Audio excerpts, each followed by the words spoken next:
Alhamdulillahirabbil alamin wassalatu wassalamu ala israfil anbiya wal mursalin sayyidina Muhammadin wa ala alihi washabbihi ajmain. Biqsor li sadri wa yassir li amri wa tamil li sama panjatkan puji dan syukur kehadirat Allah Subhanahu wa taala, melimpahkan hidayah saya bercuti untuk belajar, mencari ilmu, mentadaburi Al-Qur'an, di kajian-kajian dalam meningkatkan iman kita kepada Allah Subhanahu wa taala. Tuhan yang Maha Pemurah selalu melimpahkan rahmat-Nya kepada kita semua, wabil kepada Bapak dan Ibu yang tergabung dalam majelis pagi ini. Amin amin ya rabbal alamin. Senantiasa kita ada junjungan kita Nabi besar Muhammad sallallahu alaihi wasallam beserta keluarganya, para sahabatnya dan umatnya sampai di akhir zaman. Semoga yang tergabung dalam majelis pagi ini akan mendapatkan syafaat di yaumil kiamat kelak. Amin, amin, ya rabbal alamin. Sebelum acara dimulai, saya akan bacakan adab tata tertib mengikuti kajian ini.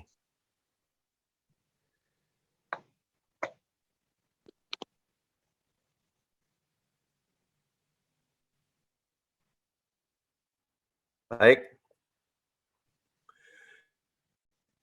Yang pertama adalah luruskan niat dan hati kita semata-mata untuk mencari ridha Allah Subhanahu wa taala.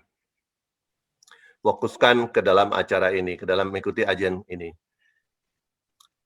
Kemudian berpakaian rapi dan sopan. Kedua, menghadirkan hati dan fisik dan pikiran serta fisik kita agar bisa fokus mendengarkan butiran-butiran ilmu dan hikmah dari guru-guru kita. Selanjutnya, mau semua mikrofon peserta agar tidak terjadi suara yang tidak diperlukan dalam kajian ini. Kemudian kami sarankan untuk men-stop video. Bapak dan Ibu ada yang ngantuk atau podaring, silahkan berbaring bila mengantuk. Atau kami nanti admin yang akan men-stop videonya. Jika ada pertanyaan, nanti ada session khusus pada jam 6.30. Silakan pertanyaan itu ditulis dalam kolom chat atau raise hand pada saat dilakukan waktu untuk bertanya.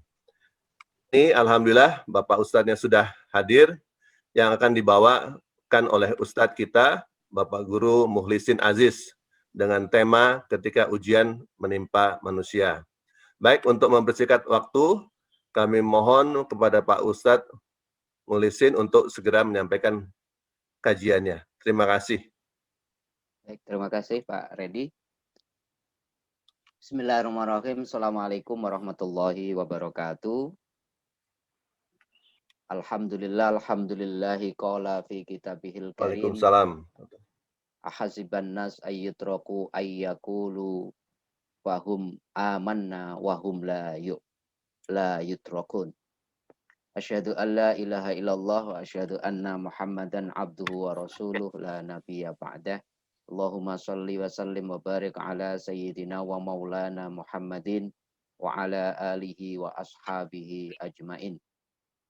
Rabbi shrah li sadri wa yassir li amri wa hlul 'uqdatam min lisani yafqahu qawli amma ba'd. Yang saya hormati, yang saya muliakan Bapak Ibu para pejuang subuh.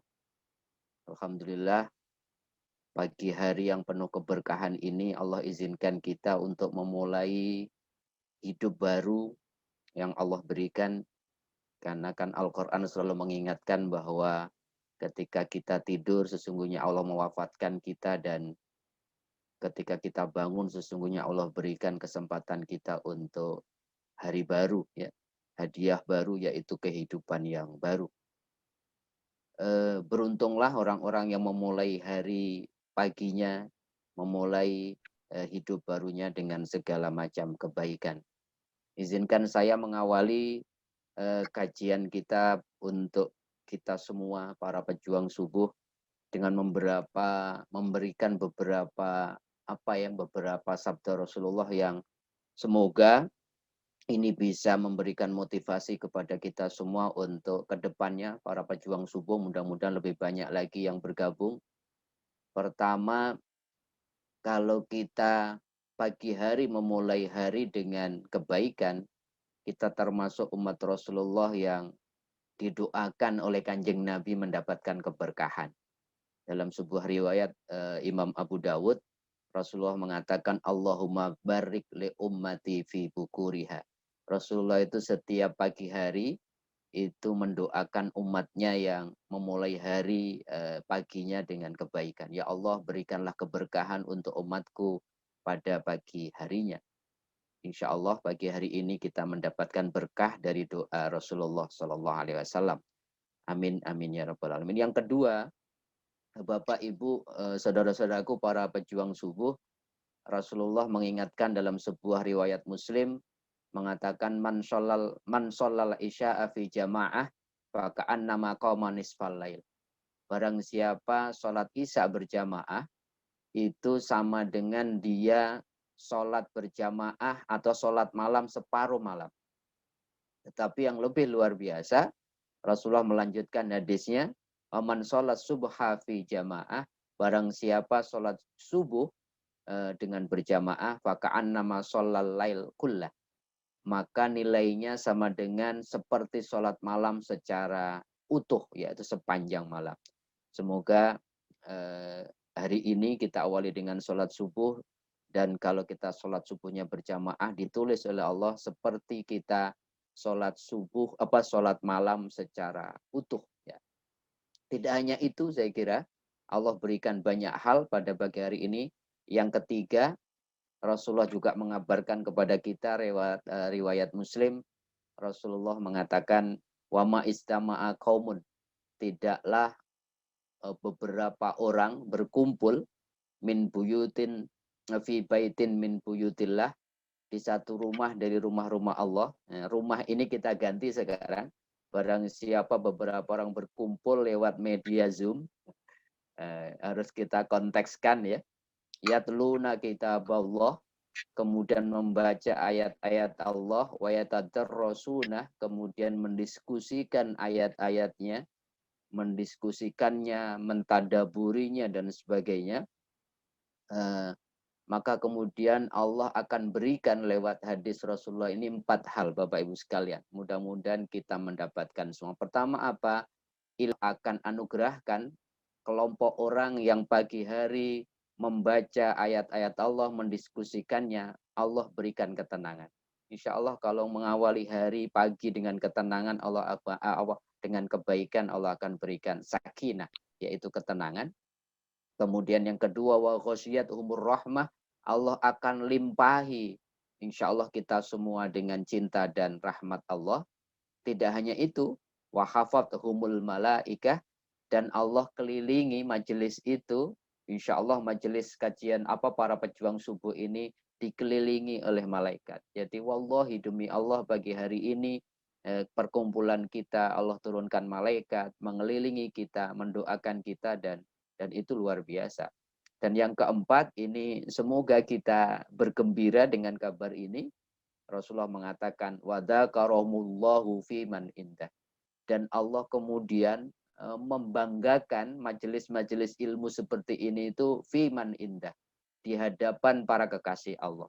Jadi hari ini Allah bangga di media Zoom para pejuang subuh berkumpul, mereka membaca Quran, mereka diskusi, mereka berzikir, mereka saling mengingatkan dalam kebaikan, dan Allah membanggakan kita di hadapan para kekasihnya. Betapa bersyukurnya, insya Allah kita termasuk orang-orang yang dibanggakan Allah karena mengawali harinya dengan membaca Quran, dengan bersilaturahmi, dengan menambah ilmu. Amin. Amin ya rabbal alamin. Dan yang keempat, betul-betul ini mudah-mudahan menjadi motivasi kita. Rasulullah mengatakan dalam sebuah riwayat Imam At-Tirmidzi, man sholal ghada'a fi jamaah, barang siapa di pagi hari sholat berjamaah, artinya sholat subuh, kemudian summa qa'ada yadkurullah hatta tatul usyam, kemudian dia tidak memulai harinya kecuali dengan duduk berzikir, kemudian diskusi seperti ini gitu ya. Kemudian summa sholat rakaatain, kemudian nanti jam 7 setelah kita akhiri kita sholat 2 rakaat. yaitu sholat duha. Apa yang Allah akan berikan kepada orang-orang seperti itu? Kanat lahu ka'ajri hajjah wal umroh. Maka nilainya seperti pahala haji dan umroh. Bukan hanya itu, Rasulullah kemudian mengakhiri hadisnya dengan kata-kata taman, tamah, tamah, yaitu pahala haji dan umroh secara paripurna. Semoga 4 hadis tadi bisa memotivasi kita, Bapak Ibu sekalian para pejuang subuh. Mudah-mudahan majelis-majelis pejuang subuh ke depannya bisa lebih banyak lagi mengajak orang-orang untuk tadi mendapatkan 4 anugerah yang luar biasa yang ditawarkan oleh Allah Subhanahu wa taala. Mari Bapak Ibu sekalian, kita sebagaimana tadi disampaikan oleh Pak Redi, mari kita luruskan niat kita betul-betul lillahi ta'ala pagi hari ini. Pengen menambah ilmu kita, pengen lebih mengenal Allah, pengen lebih mengenal Rasulullah, sehingga kita bisa menjadi manusia atau hamba Allah yang lebih baik ke depannya. Amin, amin ya rabbal alamin. Oleh karenanya adab menjadi penting, ya etika menjadi penting dalam belajar. Bahkan kalau dalam tradisi pesantren, Bapak Ibu sekalian, adab itu 50% perjalanan. Jadi kalau orang adab mencari ilmu sudah tidak memuliakan ilmu, tidak memuliakan guru, maka kemudian kata Imam Syafi'i, menjadi hilanglah berkah ilmu yang kau dapatkan.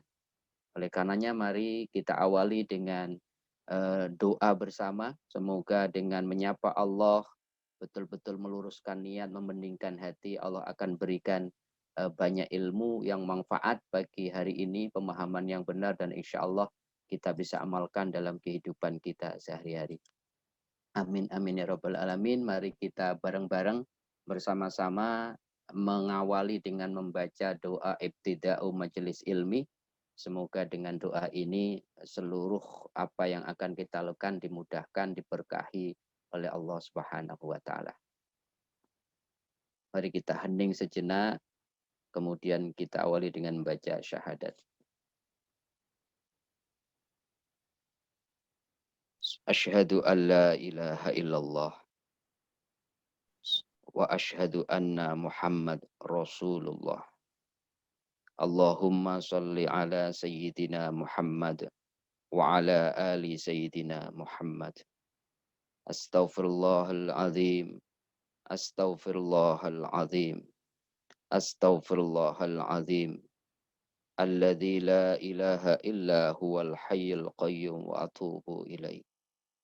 Allahumma ya Allah Rabbana la takilna ila nafsina tarfata'in. Ya Allah, janganlah engkau pernah tinggalkan kami sendirian, tanpa bimbingan, tanpa pertolongan, tanpa petunjuk, tanpa penjagaan, dan tanpa kemudahan kepunahan darimu ya Allah, walaupun sekejap mata. Rabbana hablana isti'dadan kamilan liqabuli faitikal aqdas. Ya Allah, anugerahkan kepada kami pagi hari ini kesiapan yang maksimal, terutama kesiapan rohani kami, lurusnya niat kami, beningnya hati kami, longgarnya dada kami, agar kami mampu menangkap cahaya sucimu, menangkap ilmu-ilmu yang kau ajarkan pada kami pada pagi hari ini. Rabbana zidna ilma warzuqna fahma wahdina siratal mustaqim. Ya Allah, tambahkanlah ilmu kami pada pagi yang penuh keberkahan ini. Ya Allah, anugerahkan kami mampu memahami apapun yang kau hadirkan lewat takdir-takdirmu ke dalam kehidupan kami. Ya Allah, bimbing kami terus. Bimbing kami terus ya Allah, kapanpun, dimanapun, dan dalam kondisi apapun. Agar kami mampu terus di jalan-Mu ya Allah, siratal mustaqim. Jalan yang lurus ya Allah, jalan yang telah dilewati dan telah Engkau negerahkan kepada para nabi-Mu, para siddiqin, para syuhada, dan para solehin. Ya Allah, semoga Engkau berkenan memasukkan kami dan orang-orang yang kami cintai ke dalam golongan hamba-hambamu yang selalu istiqomah di jalan-Mu ya Allah. Dalam kelompok hamba-hambamu yang kau cintai ya Allah. Bibarakatil Fatihah. A'udzu billahi minasyaitonir rajim. Bismillahirrahmanirrahim. Alhamdulillahirabbil alamin arrahmanir rahim maliki yaumiddin. Iyyaka na'budu wa iyyaka nasta'in ihdinas siratal mustaqim. Siratal ladzina an'amta 'alaihim ghairil maghdubi 'alaihim waladdallin. Amin amin ya mujibas sa'ilin.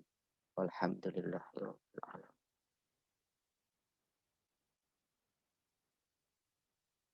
Alhamdulillah kita sudah awali dengan adab menuntut ilmu.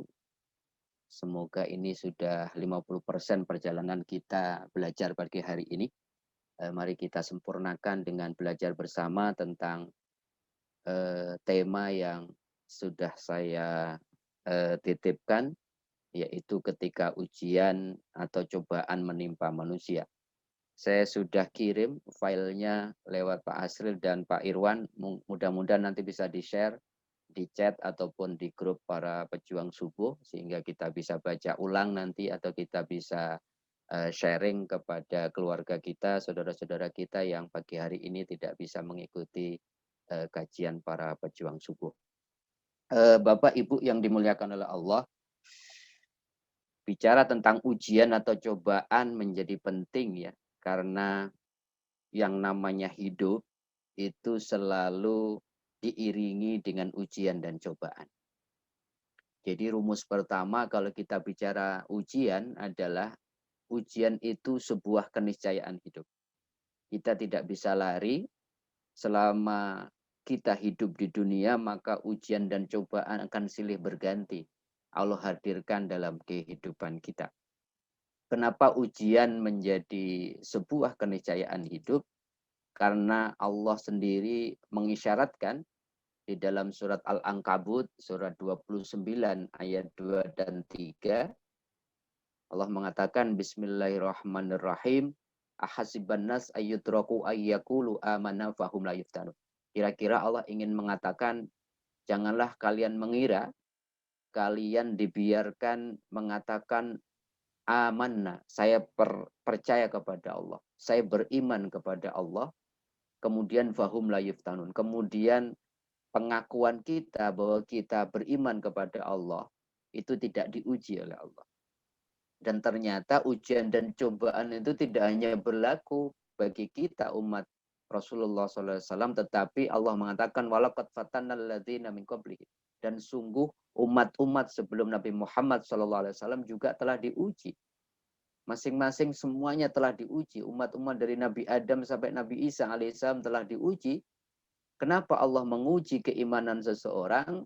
Fala ya'lamannallahu alladzina shadaku, dengan ujian yang Allah berikan akan orang kepada orang yang mengaku telah beriman tadi, Allah akan lihat apakah imannya benar atau tidak.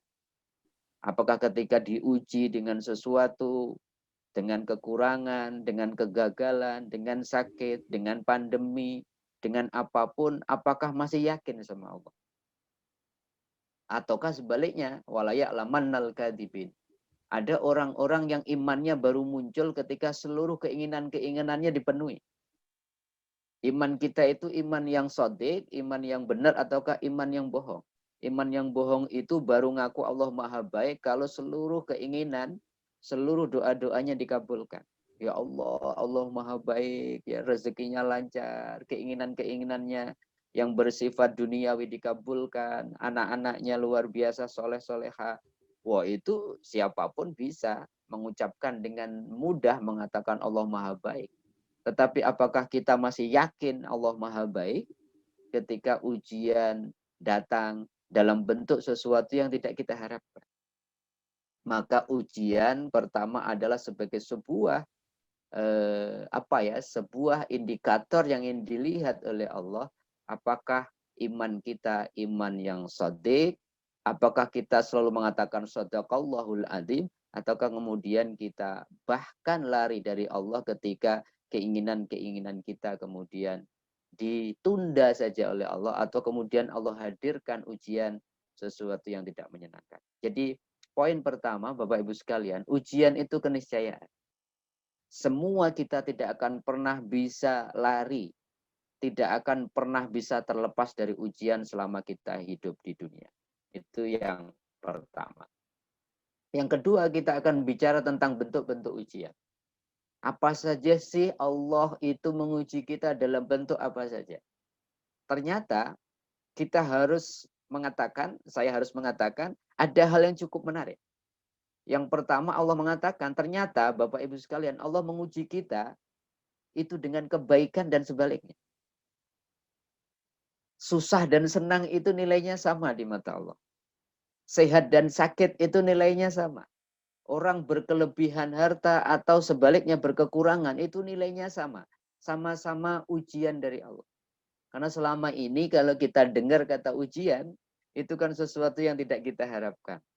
Sesuatu yang apa ya? Ya Allah, saya lagi diuji sakit.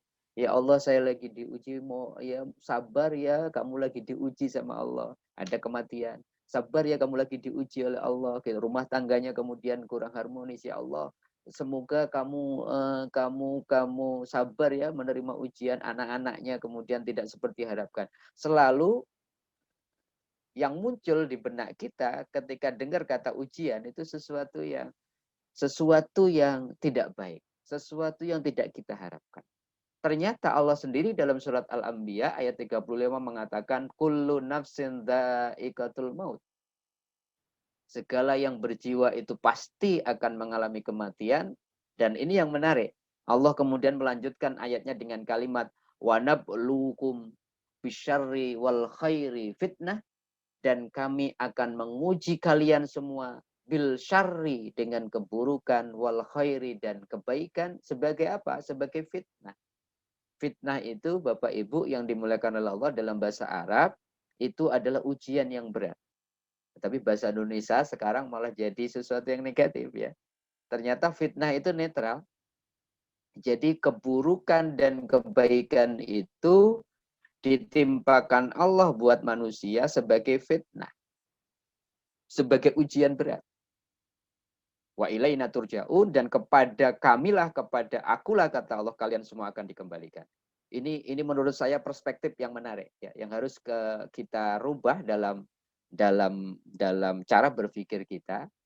Ternyata Allah mengabarkan kepada kita yang disebut ujian itu kadang bentuknya senang, kadang bentuknya susah, kadang bentuknya sehat, kadang bentuknya sakit, kadang bentuknya berkelebihan, kadang bentuknya kekurangan, kadang dipuji orang, kadang dicaci maki orang, kadang kemudian karirnya bagus, kadang kemudian malah kemudian diberhentikan. Semuanya nilainya sama, yaitu fitnah, ujian dari Allah. Loh, kenapa kemudian kok baik dan buruk itu sama-sama ujian? Yang dilihat oleh Allah bukan baik dan buruk yang Allah kirimkan kepada kita, hambanya, sebagai ujian, tapi sikap kita. Apakah ketika diuji dengan kegagalan, kita tetap memuji Allah, kemudian tetap yakin sama Allah, tetap berprasangka baik sama Allah. Yang dimunculkan adalah kesabaran menerima ujian yang tidak menyenangkan itu, ataukah sebaliknya, ketika diuji dengan kebaikan, ya, harta yang berlimpah, anak-anak yang soleh dan soleha, kenaikan pangkat kita dan sebagainya, apakah kita tetap memuji Allah? Apakah kita tetap kemudian bersyukur kepada Allah? Apakah kita tetap istiqomah di jalan Allah? Apakah kita tetap menggunakan segala kebaikan, harta yang berlimpah, jabatan itu untuk sebagai sarana mendekatkan diri kepada Allah? Apakah ibadah-ibadah kita semakin rajin atau tidak? Sayangnya banyak orang kemudian tidak menyadari kalau kebaikan yang Allah titipkan itu juga ujian. Jarang sekali yang mengatakan kalau naik pangkat itu kemudian ya Allah gitu ya. Innalillah, saya lagi diuji gitu. Karena kesadaran itu bukan ujian, banyak orang gagal ya diuji dengan segala kebaikan dan kemudahan demi kemudahan. Tapi kalau diuji dengan sakit itu munculnya gampang sekali, ya Allah gitu. Saya lagi diuji sama Allah, lagi sakit. Saya lagi diuji dengan anak, saya lagi diuji dengan pasangan hidup. Kesadaran bahwa itu ujian itu lebih muncul dibandingkan sesuatu ujian yang Allah hadirkan dalam bentuk kebaikan. Jadi Bapak Ibu sekalian, ternyata Allah mengabarkan kepada kita bentuk ujian itu kadang kebaikan dan kadang keburukan. Nilainya sama. Yang membedakan adalah sikap apa yang kita berikan sebagai respon menerima ujian Allah, bentuknya apakah kebaikan dan keburukan tadi. Yang kedua, Allah mengabarkan kepada kita, Allah menguji kita itu dengan harta dan anak. Jadi ini luar biasa. Allah mensejajarkan kata-kata harta dan anak itu sebagai sebuah ujian dari Allah. Jadi banyak orang mulia di hadapan Allah gara-gara harta, karena dia menggunakan hartanya untuk jalan Tuhan, membantu banyak orang yang membutuhkan. Tapi banyak juga orang yang dihinakan oleh Allah gara-gara dia kemudian mendapatkan hartanya dengan jalan-jalan yang tidak diridhoi Allah. Begitu banyak juga Allah muliakan orang tua gara-gara anaknya. Nah, Bapak Ibu sekalian pernah mendengar hadis, man qara al-Qur'an wa amala fi bima fihi, barang siapa membaca Al-Qur'an dan kemudian dia mengamalkannya, ulbisa biwalidayhi tajan yaumul qiyamah. Jadi barang siapa membaca Quran dan kemudian mengamalkan atau jadi ahli Quran lah, maka kemudian akan dipakaikan mahkota buat siapa? Buat orang tuanya gara-gara putra-putrinya menjadi orang-orang yang mendalami Al-Quran. Jadi gara-gara kita menghantarkan anak-anak kita menjadi anak-anak yang soleh, ahli Quran, orang tuanya diberikan mahkota sama Allah. Artinya apa? Anak itu bisa membuat kita hina, anak juga menjadi sarana juga kita mulia. Artinya apa? Harta dan anak adalah ujian dari Allah. Kalau kita lolos, kalau kita bisa menjaga amanah harta dan anak, luar biasa. Allah mengatakan dalam surat At-Taghabun, surat 64 ayat 15, ini ayatnya menarik sekali. Menggunakan kata-kata fitnah lagi sebagai sebuah ujian. Innama amwalukum wa auladukum fitnah. Sesungguhnya harta kalian dan anak kalian sebagai ujian yang berat. Menggunakan kata fitnah lagi. Ya.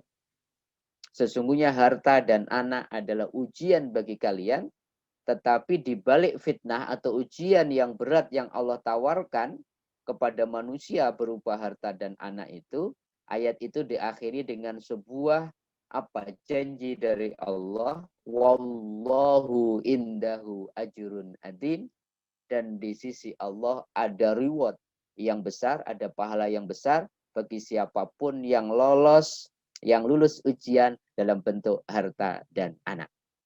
Mari yang diberi ujian harta hari ini dengan berkelebihan harta, rezekinya barokah, rezekinya berlimpah, jadikan ini fitnah. Jadikan ini ujian yang berat, kita distribusikan harta kita sesuai yang menitipkan, yaitu Allah. Tanya sama Allah, ya Allah harta ini engkau titipkan kepadaku untuk apa? Jalani itu sesuai dengan aturan yang menitipkan. Anak juga kalau kita diberikan amanah putra-putri, nanya sama Allah, ya Allah bagaimana cara mendidik putra-putri saya, sehingga kemudian amanah atau fitnah atau ujian besar yang namanya anak ini saya bisa hantarkan sehingga saya mulia gara-gara harta yang kau titipkan dan anak yang kau amanahkan. Dan kita tahu Bapak Ibu sekalian, Al-Quran mengabarkan kepada kita, Nabi Nuh, bayangkan. Nabi Nuh itu kan 905 tahun, 950 tahun berdakwah. Tetapi apa yang terjadi? Anaknya pun tidak mampu, ya. Anaknya pun kufur. Anaknya Nabi Nuh Kan'an itu tidak mau ngikutin dakwah Nabi Nuh. Bahkan istrinya pun juga tidak mengikuti dakwahnya Nabi Nuh. Ya, Nabi Yakub punya 12 anak. Yang akur cuma 2, Nabi Yusuf sama Sulaiman. 10 anaknya malah punya kongsi, ya, punya pemufakatan jahat untuk kemudian kita tahu Nabi Yusuf diajak, kemudian berburu ternyata dimasukkan ke dalam sumur. Jadi seorang Nabi Yakub, Nabi Nuh pun ujian fitnahnya, salah satu yang terbesar adalah putranya. Jadi jangan heran kalau kemudian ada beberapa saudara-saudara kita yang ujiannya putra-putrinya. Jangankan kita ya Bapak Ibu sekalian, Nabi aja ujiannya salah satunya adalah anak. Dan itu diabadikan dalam Al-Quran. Seorang Nabi Nuh alaihissalam, seorang Nabi Yakub alaihissalam ujiannya adalah putra-putrinya. Nabi Adam alaihissalam itu anak-anaknya saling bunuh-bunuhan. Ya, Qabil dan Habil itu bunuh-bunuhan. Anaknya Nabi. Jadi Al-Quran menggambarkan kepada kita betapa bahwa kemudian semuanya sudah dipaparkan di dalam Al-Quran. Tinggal kemudian kita mencontoh hidup itu dari Al-Quran, apa-apa yang tidak baik kita tinggalkan dari sejarah yang dikabarkan oleh Al-Quran, dan apa-apa yang baik kita kemudian jadikan rujukan dalam hidup. Bahkan Rasulullah mengatakan, inna likulli ummatin fitnah. Segala umat, setiap umat itu ada fitnahnya, kata Rasulullah. Wa fitnatu ummati almal. Rasulullah mengatakan, dan fitnah terbesar, ujian terbesar umatku adalah harta. Jadi jangan heran kemudian harta itu menjadi faktor yang menjadikan seseorang kalau tidak siap malah menjadi hina di hadapan Allah. Tapi kalau orang menyadari bahwa harta adalah fitnah atau ujian besar, dia menggunakan harta itu sesuai dengan aturan dan kehendak yang diridhoi Allah, dia akan mulia. Dan Rasulullah sudah mengabarkan sejak 15 abad yang lalu, walikulli ummatin fitnah. Setiap umat itu ada fitnahnya. Wa fitnatu ummati almal. Dan fitnah atau ujian berat buat umatku adalah harta. Dan itu terbukti ya. Di sekitar kita begitu banyak orang yang kemudian lalai jauh dari Allah gara-gara apa? Tidak peduli mendapatkan harta itu dengan cara yang halal maupun dengan cara yang haram ya. Bahkan kalau orang sudah cinta sama harta, itu salah satu akibatnya kata Rasulullah, hubbul mali wasyaraf, barang siapa yang cinta terhadap harta dan kedudukan, mudhibilidinir rijal, akan mengurangi derajat keagamaan seseorang. Kalau sudah hubbud dunya, kalau sudah orang cinta sama dunia, cinta sama jabatan, agamanya turun. Karena apa? Karena biasanya kalau sudah cinta, dia akan menghalalkan segala cara untuk mendapatkan apa yang dicintai, termasuk harta dan jabatan tadi.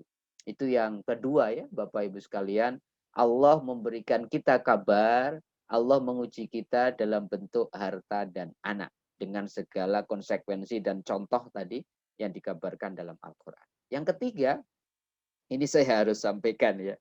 Allah mengatakan kepada kita, ternyata Allah menguji kita dengan pasangan hidup kita. Ya, pasangan hidup berarti kalau kita suami istri kita itu ujian. Kalau istri berarti suaminya adalah ujian.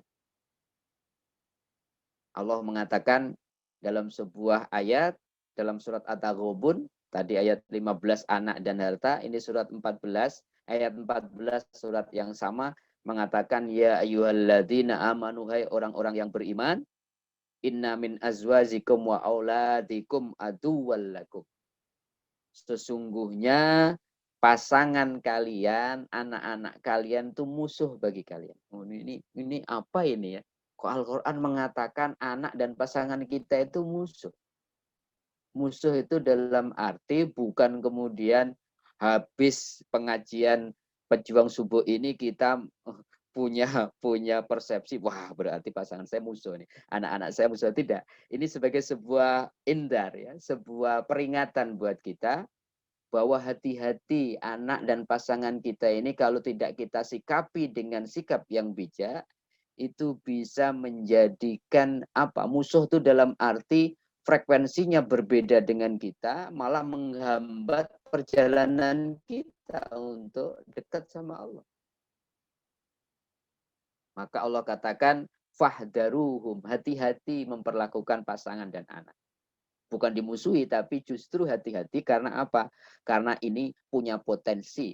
Kalau pasangan dan anak kita bisa ajak sejalan, seiring, frekuensinya sama, di jalan kebaikan, maka kemudian bisa menjadi luar biasa, bisa bersama-sama nanti, tidak hanya di dunia, sampai di akhirat, di surga Allah. Tapi kalau tidak, ini menjadi hambatan. Begitu banyak orang jauh dari Tuhan gara-gara apa? Gara-gara pengaruh pasangan hidup.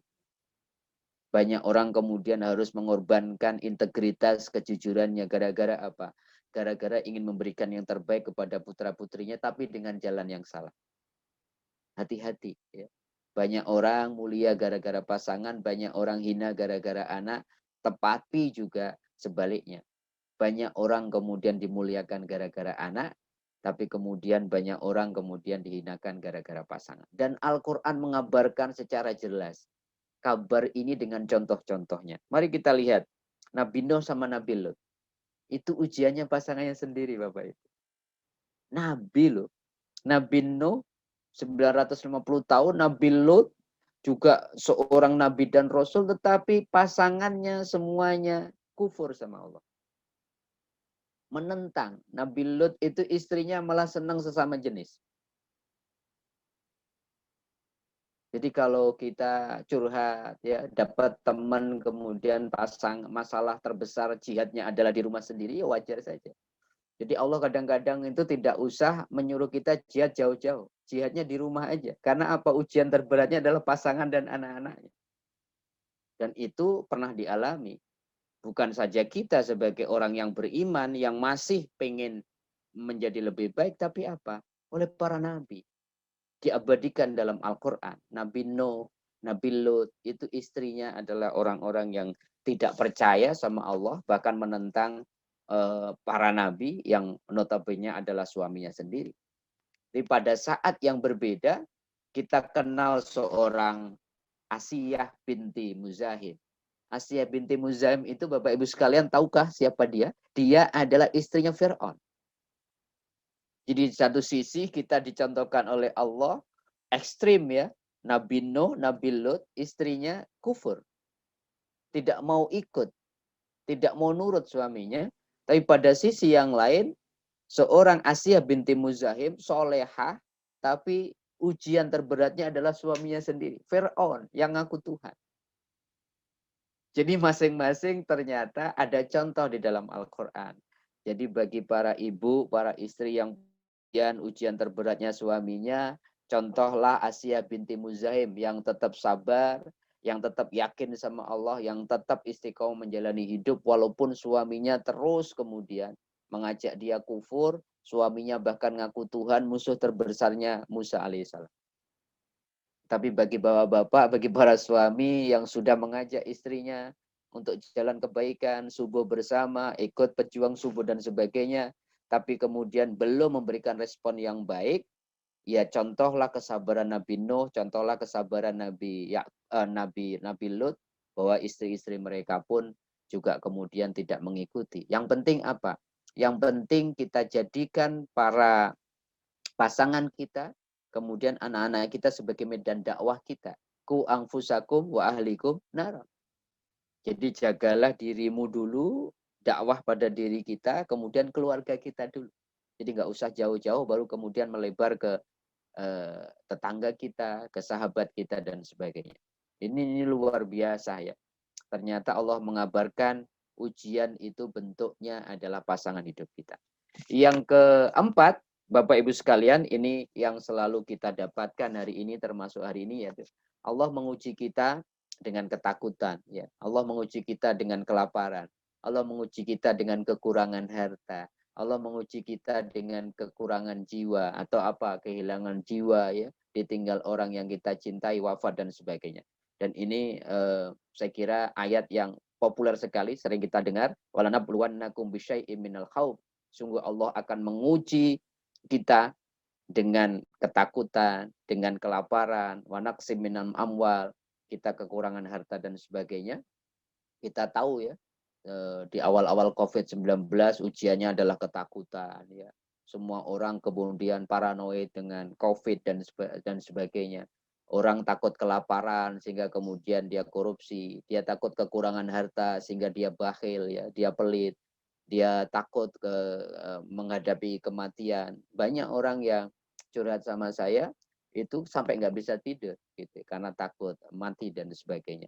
Itu ujian-ujian dari Allah yang Allah tadi mengabarkan bentuknya berbagai macam. Salah satunya adalah ketakutan. Salah satunya adalah khawatir kelaparan, khawatir hartanya berkurang dan sebagainya. Sehingga kalau tidak disikapi ujian ini dengan bijak, kita bisa menjadi manusia yang tidak dimuliakan oleh Allah Subhanahu wa taala. Itu bentuk-bentuk ujian yang Allah kabarkan lewat Al-Qur'an. Yang ketiga, Bapak Ibu sekalian, tentang kenapa sih kemudian, apa manfaat, apa urgensinya Allah menguji kita. Pertama, ternyata Allah mengabarkan lewat hadis Nabi, Allah itu menguji kita sebagai sebuah sarana kafarot, sebagai sebuah sarana menghapus dosa-dosa kita, Bapak Ibu sekalian. Rasulullah mengatakan mayusibul mu'min min wasobin. Tidaklah menimpa bagi seorang yang beriman min wasobin dari sakit, wala sakomin kelelahan, wala hazanin kesedihan, kata asyaukatu yusyakaha laha, sampai tertusuk duri saja, illa kufiro biha min khotoyahu, kecuali seluruh rasa sakit, kesedihan, kelelahan sampai tertusuk duri, asal ya, ini satu, ada asalnya. Asal orang yang menerima ujian bentuknya sakit, kesedihan, kelelahan, tertusuk duri itu ridho sama ujian itu, maka seluruh rasa sakit, kelelahan, kesedihannya sebagai kafarat atau penghapus dosa-dosanya. Maka saya selalu iri kadang-kadang. Saya beberapa kali mendampingi jamaah yang diberi sakit ya. Ada yang 1 tahun, 2 tahun kena cancer gitu. Sampai kemudian betapa saya ngiri ya dengan sikap jamaah itu, karena di dalam 1 tahun, 2 tahun saya setiap minggu dialog itu nggak keluar sedikit pun ya prasangka buruk sama Allah, ridho sama ujian itu, dan menjadikan ibu-ibu itu kemudian semakin dekat sama Allah. Betapa kita ngiri sama orang-orang yang diberi sakit dulu, dan dia ridho akan sakit itu, dia berprasangka baik sama Allah, seluruh rasa sakit itu Allah beri kesempatan menghapus dosa-dosanya di dunia. Dan ketika wafat sudah bersih insya Allah. Dibandingkan tiba-tiba gitu, kemudian kita belum sempat membersihkan dosa, kemudian betapa kemudian proses alam kuburnya di alam akhiratnya lebih berat. Jadi ridhoi kalau kita diuji oleh Allah dengan sakit, kesedihan, kelelahan, dan hal yang lainnya, ridho, karena itu adalah kafarat. Karena itu adalah penghapus dosa-dosa kita. Yang kedua, sebagaimana kita tahu dalam konteks keduniaan pun, bahwa ujian itu sarana kenaikan kelas. Jadi kalau Allah menguji kita, sesungguhnya Allah ingin mengangkat derajat kita. Sungguhkah kita mau Allah angkat derajat kita? Kalau mau berarti konsekuensinya ujiannya semakin hari semakin berat. Ujian tingkat sekolah dasar pasti lebih tinggi, lebih rendah dibandingkan ujian sekolah menengah. Begitu juga semakin tinggi derajat seseorang, wallahi demi Allah, ujiannya pasti semakin berat. Coba kita baca sejarah para nabi dan rasul. Ujiannya kan Masya Allah. Nggak bisa kita bayangkan. Dari Nabi Adam sampai Nabi Muhammad, ujiannya kan berat sekali.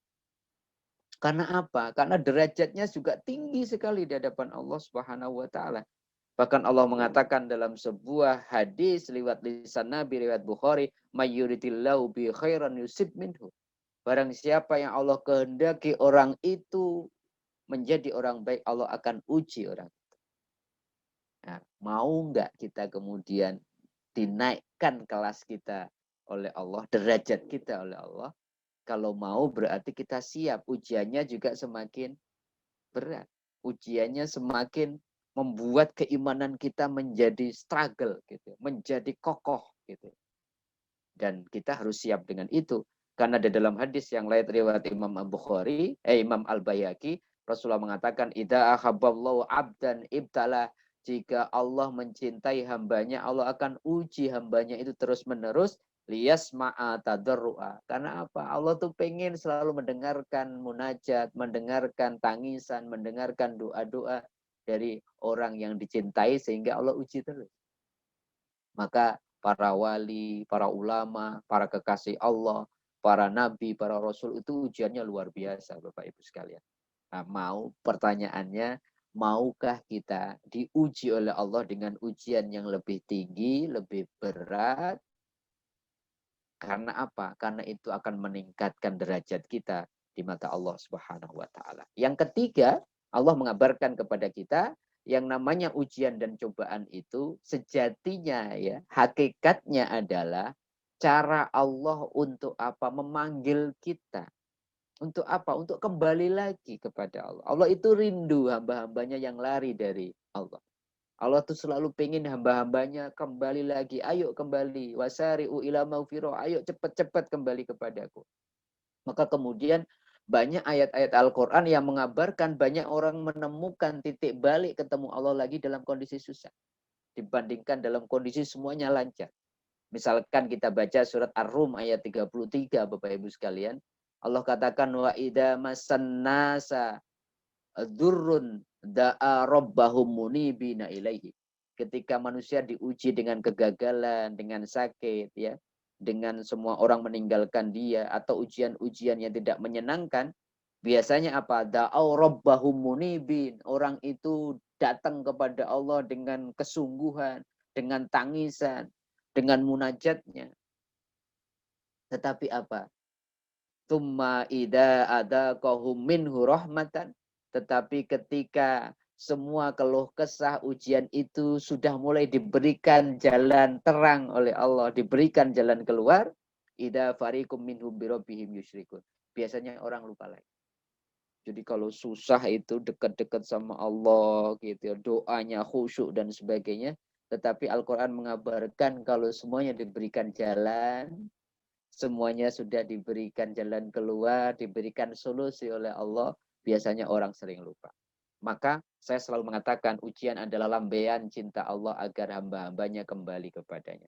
Dan saya mengalami banyak saudara-saudara kita yang ketika diuji dengan vonis cancer misalkan banyak kasus, kemudian mereka mengatakan dalam sebuah kesadaran penuh, ya Pak Ustadz, Alhamdulillah Allah sayangi saya.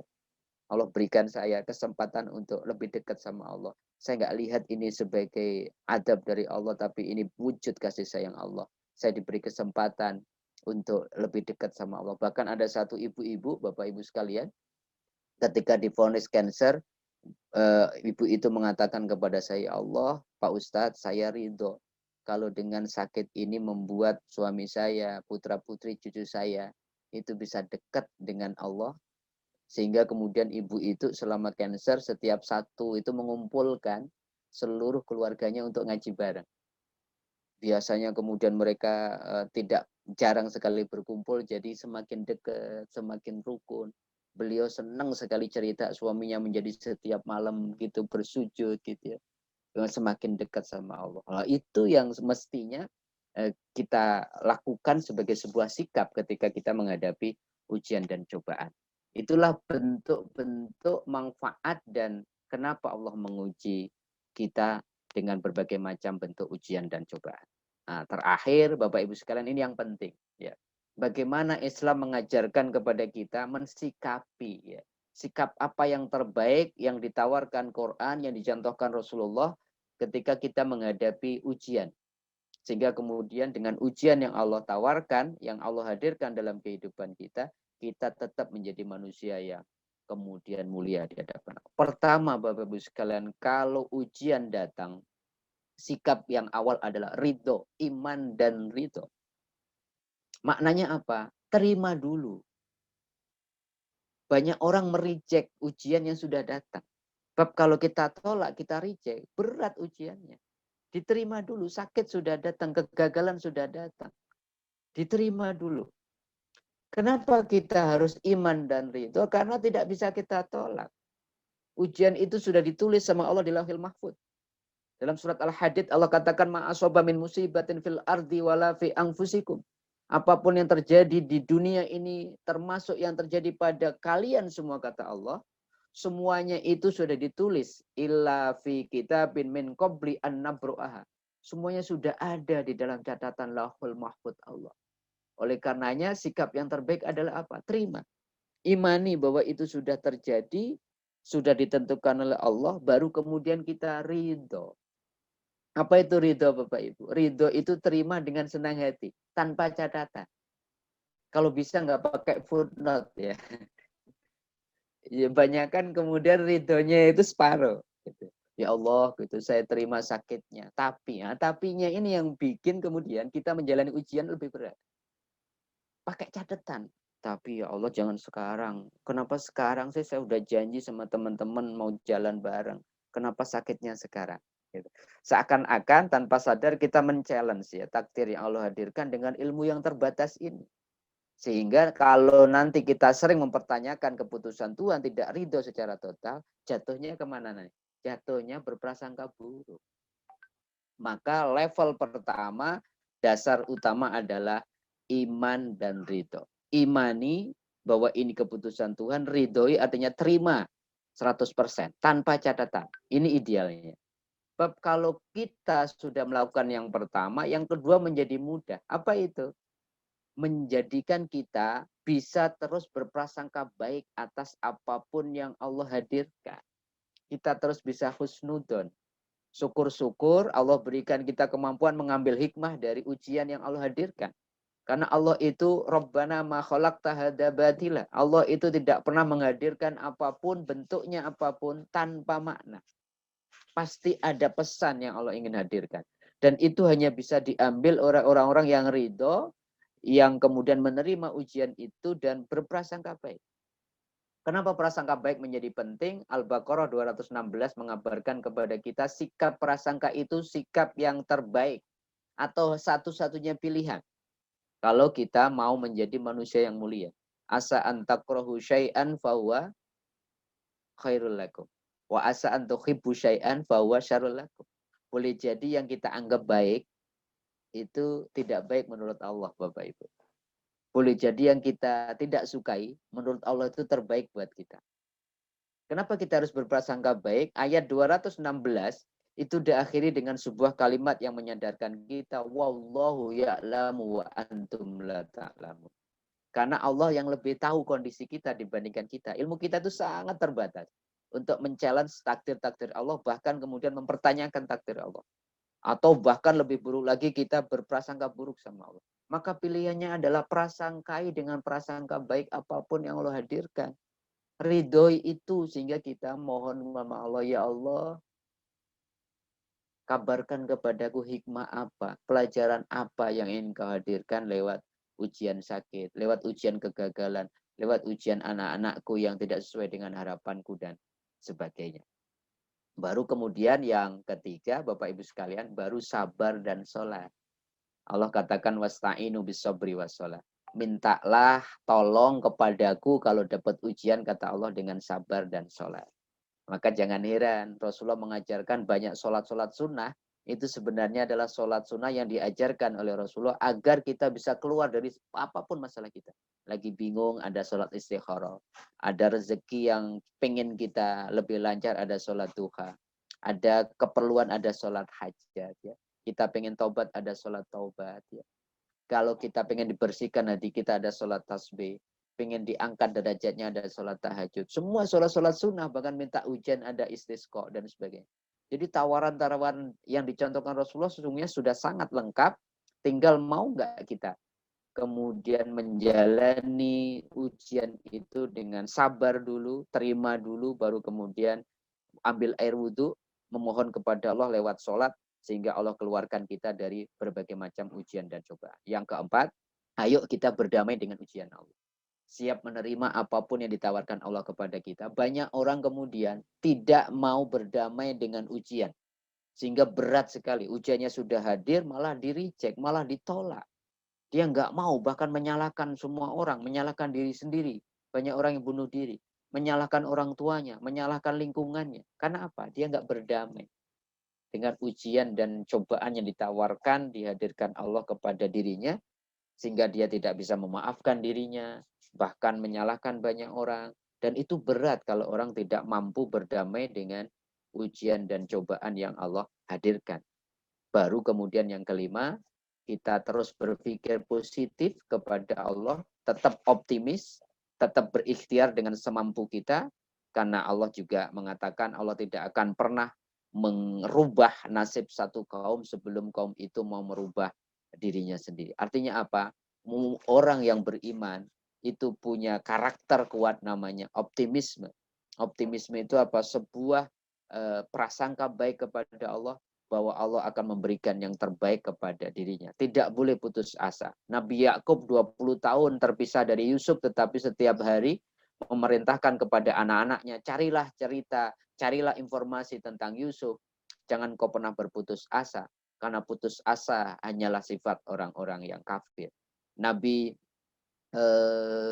Nabi Zakaria, walaupun tua, istrinya mandul, tetapi setiap hari mengatakan, Robbi habli min ladunka dzurriyyatan thayyibah. Ya Allah, anugerahkan aku dari sisimu keturunan yang baik.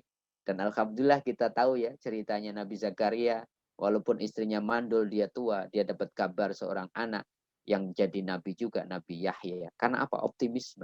Tetap berusaha, berikhtiar, ya tidak sabar itu bukan pasif. Sakit ya sudah sabar, ya nggak kemana-mana. Enggak, harus ke dokter. Harus berikhtiar menjemput kesembuhan. Sabar itu ya bukan di rumah aja, nanti kalau rezeki datang juga datang sendiri. Enggak, harus berikhtiar.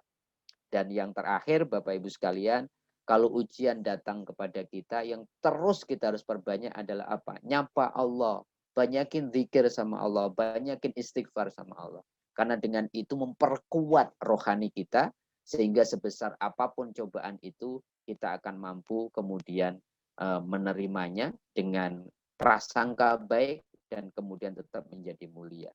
Karena Rasulullah mengingatkan kita, man lazimal istighfar, barang siapa membiasakan istighfar, maka Allah jadi apa? Ja'alallahu lahu min kulli dzikin makhraja, maka Allah memberikan solusi setiap kesulitan yang dihadapi, wa min kulli hamin faraja, memberikan kemudahan dari setiap kesusahan yang ia rasakan, wa razaqahu min haitsu la yahtasib, dan Allah akan berikan rezeki dari arah yang tidak disangka-sangka. Jadi kalau kita ujiannya semakin besar, ya rohaninya harus semakin diperluas, diperkuat dengan memperbanyak zikir dan istighfar. Itulah beberapa catatan kecil Bapak Ibu sekalian yang bisa saya sampaikan. Mohon maaf ada lebih sedikit waktunya tentang bagaimana Islam mengabarkan kepada kita berbicara tentang ujian. Apakah bentuk ujian, ujian untuk apa, dan sikap apa yang mesti kita berikan sebagai sikap terbaik kalau Allah ujikan sebuah cobaan kepada kita. Mudah-mudahan bisa memberikan pengetahuan kepada kita, sehingga ujian yang merupakan sebuah keniscayaan itu kita bisa sikapi dengan benar, dan kita tetap menjadi manusia yang mulia walaupun ujian dan cobaan datang silih berganti ke dalam kehidupan kita. Mudah-mudahan ada manfaatnya Bapak Ibu sekalian. Saya kembalikan kepada Pak Redi. Silahkan kita lanjutkan, kita sempurnakan kajian kita dengan tambahan kontribusi dari Bapak Ibu sekalian para pejuang subuh. Tentunya kita semua punya pengalaman menghadapi ujian dan cobaan. Mari kita saling sharing, berbagi ilmu sehingga lebih utuh kajian kita pada pagi hari ini. Terima kasih Bapak Ibu sekalian.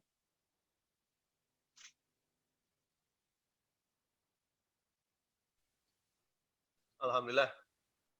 Terima kasih Pak Ustadz. Kita sudah diingatkan kembali semua oleh Pak Ustadz mengenai cobaan-cobaan dan keutamaan sholat ya. Sebelum masuk kepada tanya jawab, perkenankan izinkan saya untuk membacakan kegiatan yang dilakukan dalam minggu ini. Mohon dibantu. Baik.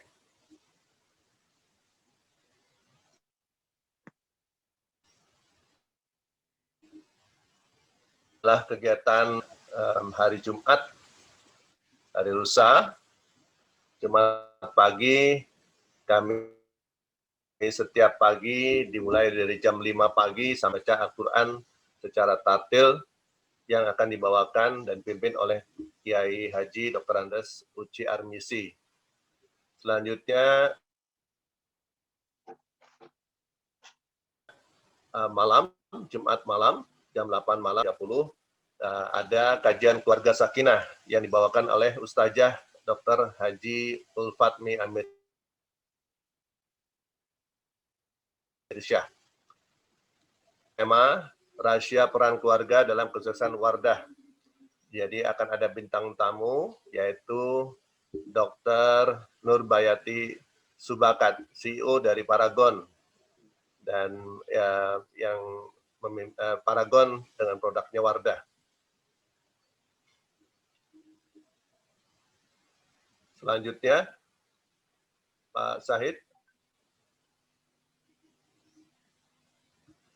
Acara selanjutnya hari Sabtu adalah yang dibawakan oleh Ustadz Salman Arab Farisi Sirah Nabawiyah dengan tema Fata Morgana Ukhuwah. Dan hari Minggu, Ahad, seperti biasanya ada kajian Al-Quran membahas surat Al-Imran ayat 53 sampai dengan 56. Yang dilanjutkan setelah tadabbur Al-Quran yaitu jalan-jalan online. Dan kali ini jalan-jalan online menuju ke Kuba, Havana Kuba, yang dibawakan oleh, nanti dimoderator oleh Pak Fadian, dihadiri oleh Dubes RI Indonesia untuk Kuba, yaitu Ibu Dr. Nana Juliana. Insya Allah kita semua nanti akan dibawa secara gratis ke Kuba, mendengarkan apa yang terjadi di Kuba. Baik, kita juga rutin mengadakan kegiatan Baksos dan kali ini sudah mencapai tahap ke-11.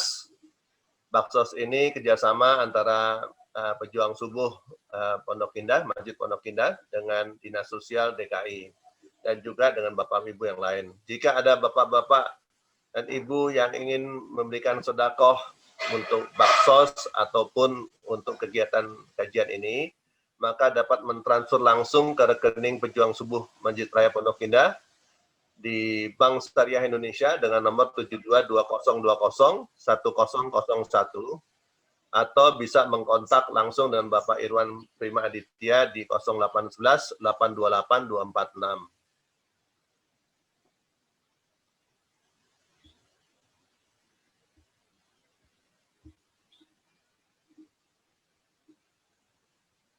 Baik, demikian pengumuman kegiatan kami selama seminggu ini. Dan untuk selanjutnya saya akan bacakan pertanyaan-pertanyaan yang masuk ke dalam chat. Kita mulai dengan pertanyaan dalam chat dahulu sebelum nanti ada session tanya jawab langsung dengan Pak Ustadz Muhlisin. Pertanyaan pertama tadi dimulai oleh Pak Ustadz mengenai keutamaan ibadah sholat. Dan ini ada yang bertanya tadi, mungkin perlu diulangi karena Pak Ustadz tadi sempat menyampaikan keutamaan ibadah sholat setelah kajian ini, yaitu apakah itu adalah sholat suruk? Ya. Itu pertanyaannya, Pak. Ya, karena ada beberapa tafsir ya. Ada yang mengatakan yang disebut orang yang sholat subuh, kemudian duduk berzikir, kemudian mengakhiri dengan sholat 2 rakaat itu, ada yang menafsirkan 2 rakaat itu syuruk. Syuruk itu adalah kira-kira waktu Indonesia itu 1 jam 15 menit ya, dari waktu sholat subuh. Ada yang mengatakan duha, ya dua-duanya itu ada dalilnya, tetapi monggo. Ada yang mengatakan sholat 2 rakaat itu sholat syuruk. Sholat syuruk itu sebelum sholat duha, pas matahari terbit. Ada yang mengatakan sholat duha. Walaupun kemudian pendapat mayoritas mengatakan sholat syuruk. Gitu ya, Bapak. Oke. Baik, pertanyaan kedua dari Ibu Suryaningsih. Sebetulnya tadi sudah disampaikan, mohon diulangi kembali, Pak. Assalamualaikum, Pak Ustadz. Mohon izin bertanya, kenapa yang masuk cobaan itu hanya harta dan anak? Bagaimana dengan istri atau suami? Dan ini apakah itu bukan cobaan juga? Tadi sudah disebutkan sebetulnya bahwa itu adalah cobaan. Karena banyak yang terjatuh karena pasangan istri pada umumnya. Nah, ini berhubungan dengan pertanyaan berikutnya dari Pak Mustika Rasi, sehubungan dengan pertanyaan tadi. Bagaimana amalan dan ucapan yang benar jika kita mendapat kebaikan atau keburukan jika kita mendapat musibah tadi dari pasangan itu? Terima kasih, Pak. Ya, tadi saya sampaikan selain harta dan anak, ternyata yang ketiga bentuknya pasangan ya. Surat At-Taghabun ayat 14 ya. Ya ayyuhalladzina amanu inna min azwajikum wa auladikum aduwwal lakum. Sesungguhnya anak dan pasangan kalian itu akan menjadi ujian buat kalian. Jadi selain harta, selain anak juga pasangan hidup, Ibu, gitu ya. Bagaimana mensikapinya? Mensikapinya itu sesungguhnya kalau memakai standar Rasulullah, gini, Rasulullah mengatakan begini, a'jabtu amrul mu'minin, gitu. Sungguh mengagumkan bagi saya, kata Rasulullah, perilakunya orang yang beriman. Kenapa mengagumkan? Ida asobahu khairan hamidallah wa syakara. Orang itu mengagumkan aku, umatku mengagumkan aku, karena apa? Karena dia ketika diuji dengan kebaikan. Diuji kebaikan itu berarti ya suaminya baik, ya anaknya baik, hartanya kemudian cukup dan sebagainya. Hamidallah. Dia memuji Allah, Pak, Ibu. Dia mengucapkan alhamdulillah, tapi kemudian wasyakara. Dia mensyukuri. Nah, kalau ini mudah ya kita ucapkan. Tetapi lebih mengagumkan Rasulullah, Rasulullah melanjutkan hadisnya dengan mengatakan, Ida asobahu syarron, saya juga lebih kagum sama umatku yang diuji oleh Allah dengan sesuatu yang tidak menyenangkan. Suaminya tidak sesuai dengan harapan, istrinya tidak sesuai dengan harapan, anaknya kemudian sudah kita berikan pendidikan yang terbaik, tetap juga tidak sesuai dengan harapan kita. Ya, harta kita dikurangi oleh Allah dan sebagainya. Hebatnya apa? Kenapa orang beriman itu mengagumkan Rasulullah? Ucapannya apa? Hamidallah. Orang beriman itu tetap memuji Allah dan kemudian wasobaro dan sabar. Jadi hebatnya orang beriman itu diuji dengan ujian kebaikan dan keburukan. Yang utama adalah tetap memuji Allah. Tetap hamidallah, memuji Allah. Kalau diuji dengan kebaikan dia bersyukur. Kalau diuji dengan keburukan dia bersabar. Jadi ada sayap sabar dan sayap syukur yang akan selalu menyertai orang yang beriman untuk menggapai terbang menuju Allah. Sayangnya banyak orang kemudian meninggalkan sayap sabarnya di rumah. Sehingga dia tidak siap kalau diuji oleh Allah dengan sesuatu yang tidak sesuai dengan harapan. Maka banyak orang ya di mana-mana itu gampang marah. Gampang kemudian meluapkan emosi. Dia menyalahkan banyak orang gara-gara apa? Hanya siap semuanya yang dikehendaki diizinkan Allah, dimudahkan Allah. Siapnya cuma syukur saja, tapi sabarnya nggak siap. Maka ada dua sayap ini yang kata Rasulullah, kalau dua sayapmu ini, engkau selalu bawa kemana-mana sabar dan syukur, engkau akan menjadi manusia yang tetap memuji Allah dalam kondisi apapun, dan tetap menjadi umatku yang aku bangga kepada kalian. Bagaimana ucapan-ucapannya? Ucapan-ucapan untuk mensikapi sesuatu kan Rasulullah sudah ajarkan ya. Kalau kita diuji dengan sesuatu yang tidak kita inginkan, kita kembalikan kepada Allah. Innalillahi wa inna ilaihi raji'un. Kalau diuji dengan kebaikan, kita mengucapkan alhamdulillah. Kalau kita lagi sedih, butuh kekuatan dari Allah. La haula wa la quwata illa billah. Kalau lihat sesuatu yang indah, Masya Allah. Gitu ya. Kalau lihat sesuatu yang kemudian tidak kita harapkan, subhanallah. Gitu. Tetapi ternyata Rasulullah mengajarkan kita satu kalimat yang bisa merangkum semua kalimat-kalimat tadi, Bapak Ibu sekalian. Apa itu? Rasulullah itu mengajarkan salah satunya kalimat alhamdulillahi ala kulli hal. Segala puji bagi Allah atas segala kondisi dan keadaan. Itu adalah kalimat yang bisa merangkum semuanya.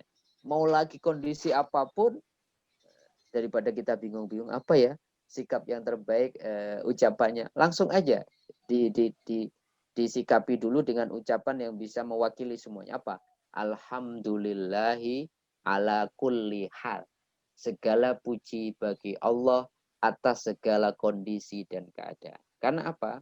Karena apapun yang Allah hadirkan dalam kehidupan kita, itu sebenarnya sebuah kebaikan, sebuah pelajaran, sebuah hikmah yang insya Allah kalau kita bisa mengucapkan alhamdulillah, pasti Allah ingin mengajarkan hal-hal yang baik. Allah ingin mengangkat derajat kita dengan segala ujian dan cobaan itu. Jadi itu kira-kira, selain ada beberapa kalimat yang tadi saya sampaikan sesuai dengan kondisi dan keadaan, tapi ada satu kalimat yang bisa mencakup itu semua, namanya alhamdulillahi ala kulli hal. Ya, saya coba tulis di chat ya, ucapannya alhamdulillahi ala kulli halin. Segala puji bagi Allah atas segala kondisi, dan keadaan. Gitu Pak Reddy, mudah-mudahan bisa Baik. membantu memberikan jawaban.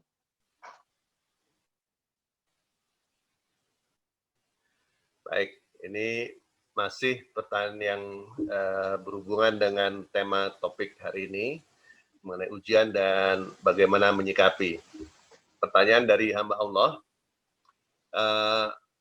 kalau kita sudah berusaha ridho, Ya. tapi namanya juga manusia, kadang kita nangis bukan menyesali, tapi nyesek saja di dadanya ini, kata hamba Allah ini. Ya. Nah, bagaimana menghilangkan rasa sakit yang berlebihan itu ya, berpanjangan. Ya. Apalagi kalau mengingat di dalam ayat Al-Quran, Al-Baqarah 2 ayat terakhir 286, yaitu bahwa manusia tidak diberikan ujian yang melebihi kemampuannya. Ya. Jadi pertanyaan mungkin lebih kepada sampai di mana batas ujian itu kalau sampai berturut-turut mengalami ujian, Pak ya. Apakah kita terus saja nangis, sedih, ini namanya manusia normal ya, dan bagaimana mensikapinya? Ya, jadi dari kalau hamba Allah, ditanya batasnya, nggak ada batasnya. Maka orang yang sabar itu karena sabar nggak ada batasnya, pahala sabar itu juga tidak dibatasi oleh Allah. Bi khairi hisab. Fa innama tuwaffas saburuna bi ghairi hisab. Sesungguhnya disempurnakan pahala orang yang sabar itu tanpa batas. Karena apa? Sabar itu nggak boleh ada batasnya.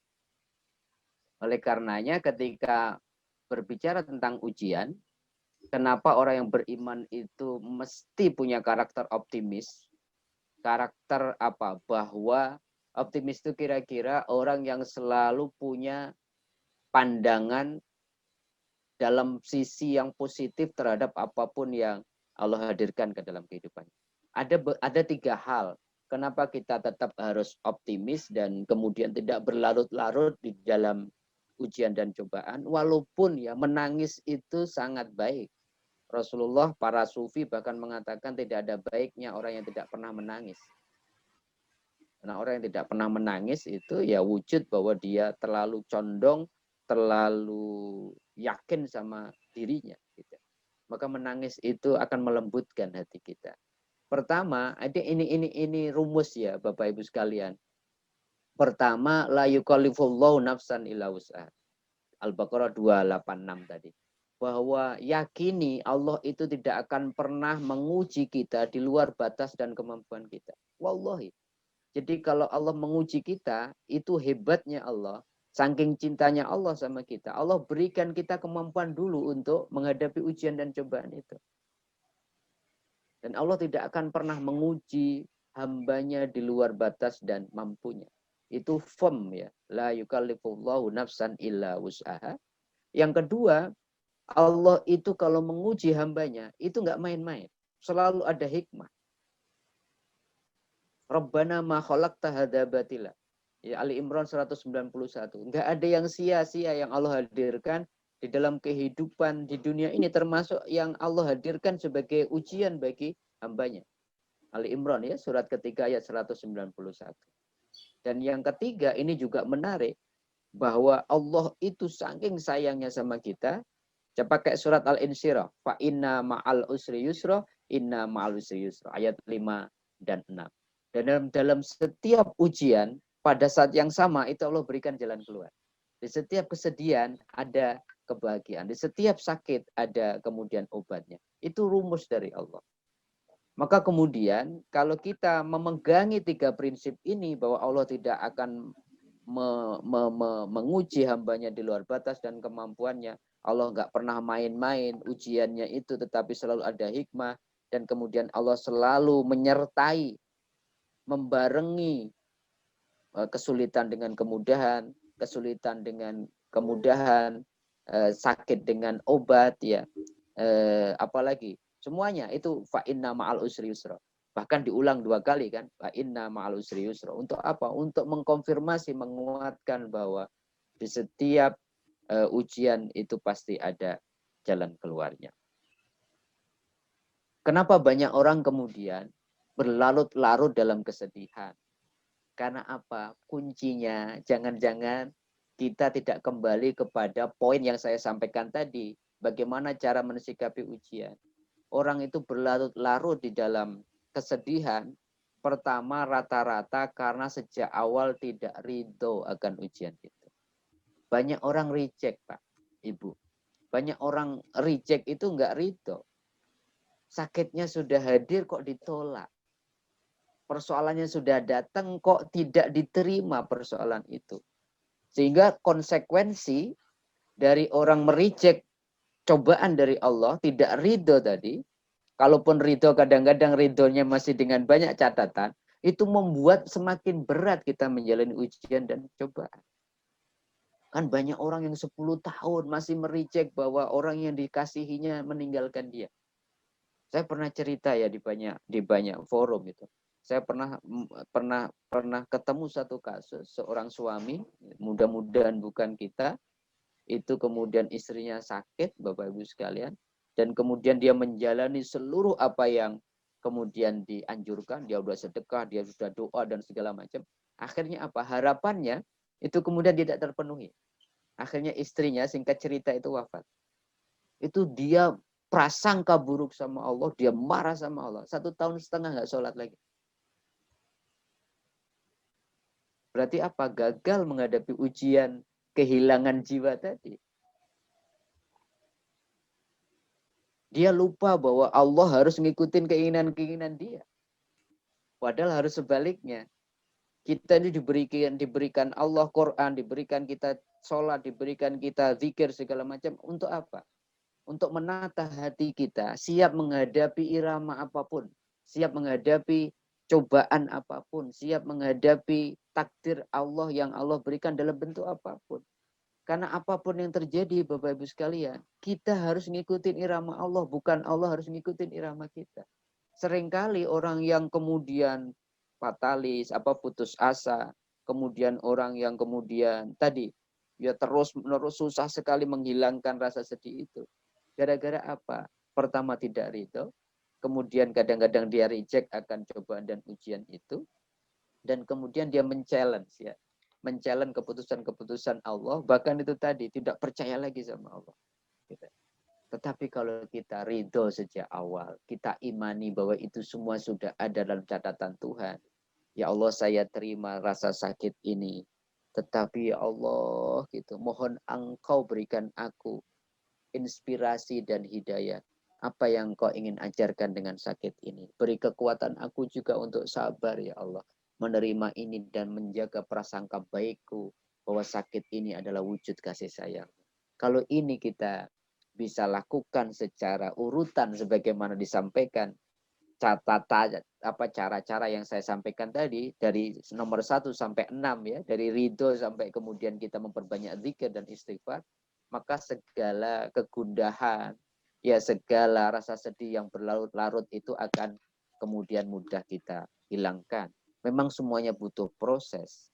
Tetapi seringkali mengendap rasa sakit, mengendap rasa kesedihan itu gara-gara memang ridhonya belum full. Atau kadang-kadang kemudian kita masih belum bisa melupakan. Kadang-kadang belum bisa melupakan, belum bisa melepas. Ya. Rasulullah kan juga tidak melarang kita nangis ketika ditinggal oleh orang-orang yang kita sayangi. Nangis tidak apa-apa. Rasulullah pernah ditinggal Khadijah nangis. Rasulullah pernah ditinggal Abdullah anaknya nangis. Rasulullah pernah ditinggal anak-anaknya Rasulullah kan banyak yang wafat. Tapi yang dilarang Rasulullah bukan menangis, tapi meratap. Meratap itu menangis yang berlebih-lebihan sampai dalam waktu yang panjang. Kenapa meratap itu dilarang? Khawatir kalau orang meratap terus, dia sampai pada titik tidak ridho sama keputusan Allah. Bahkan kalau ratapannya ini kemudian terus kemudian terjadi, yang dikhawatirkan Rasulullah apa dalam sebuah hadisnya? Saya khawatir sama umatku yang diuji oleh Allah dengan ujian demi ujian bertubi-tubi, sampai dia kehilangan prasangka baik sama Allah. Itu kalau itu terjadi, naudzubillah ya, kita sudah rugi, berarti kita tidak lulus akan ujian itu, karena urutan-urutan mensikapi ujian yang ditawarkan Allah tidak kita kerjakan. Saya kira itu Pak Redi dan yang bertanya tadi, hamba Allah yang bertanya, semoga kemudian bisa memberikan gambaran ya, kenapa kemudian kita meratap dan sebenarnya Islam mengajarkan seperti apa sikap terbaik yang kita berikan di dalam mensikapi ujian dalam bentuk apapun. Terima kasih atas pertanyaan hamba Allahnya, dan ini mudah-mudahan memberikan inspirasi ya buat kita semua di dalam mensikapi ujian dan cobaan. Ya. Baik, jadi apabila kita menerima musibah, saya ulang kembali Pak Ustadz ya, sesuai dengan tadi yang Pak disampaikan. Yang pertama adalah ridho, kemudian menjaga pikiran positif kepada Allah. Ya. Yang ketiga adalah sabar dan sholat, kemudian tetap berusaha dan berikhtiar apabila ada ucapan, dan berzikir kepada Allah. Kira-kira itu tadi yang poin-poin yang Bapak Ustadz sampaikan dalam ceramahnya, kajian di awal. Untuk selanjutnya saya berikan kesempatan kepada Bapak dan Ibu sekalian yang ingin bertanya langsung kepada Ustazah. Silakan raise hand. Di participant situ ada menu unmute, kemudian ada pilih untuk raise hand. Jika ada yang ingin bertanya langsung, silakan angkat tangannya langsung atau menekan mode raise hand. Ada yang ingin bertanya langsung? Ada 2 orang itu kalau nggak salah yang raise hand. Oke. Siapa ya? Siapa Pak Said? Mohon dibantu Pak Said. Ya, kelihatan. Nggak kelihatan. Itu ada Pak Sujono, Pak Soni, Pak Sujono, Bu Pak Ida. Soni. Oke. Pak Sujono. Pak Soni, dan Pak Bu Soni. Ida. Yang pertama ada 3 ya, Pak Sujono, Bu Ida, dan Pak Soni. Yang pertama Pak Sujono. Oh ya ada, saya lihat, mohon maaf. Silakan Pak Sujono menanyakan langsung kepada Pak Ustadz Muhlisin.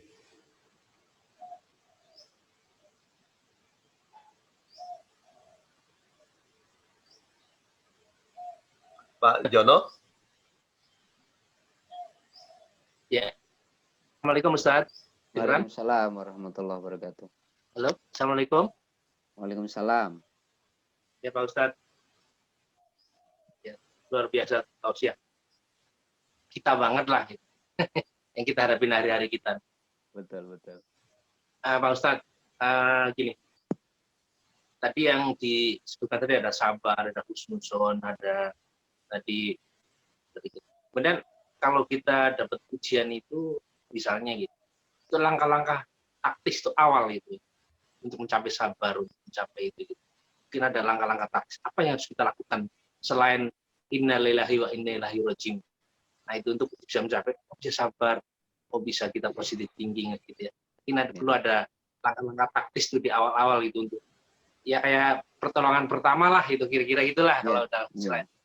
Setelah kita mendapat ujian yang pertama itu aja mentas. Ini gimana, langsung atau gimana Pak Redi? Langsung Pak Ustaz. Silakan langsung dijawab. Langsung ya. Ya saya kira urutan-urutan yang silakan saya sampaikan ya. yang 6 tadi itu menjadi urutan langkah ya. Bahwa kalau ujian datang itu betul-betul yang harus kita yakini dulu, sikap batin kita yang harus kita tata hati kita itu apa? Iman dan ridho dulu. Terima dulu Pak. Jadi banyak orang kemudian ujiannya sudah hadir nggak diterima. Ini yang menjadi problem. Ya. Problemnya semakin berat padahal masalahnya kecil tapi nggak diterima. Maka ridho dan iman itu menjadi penting.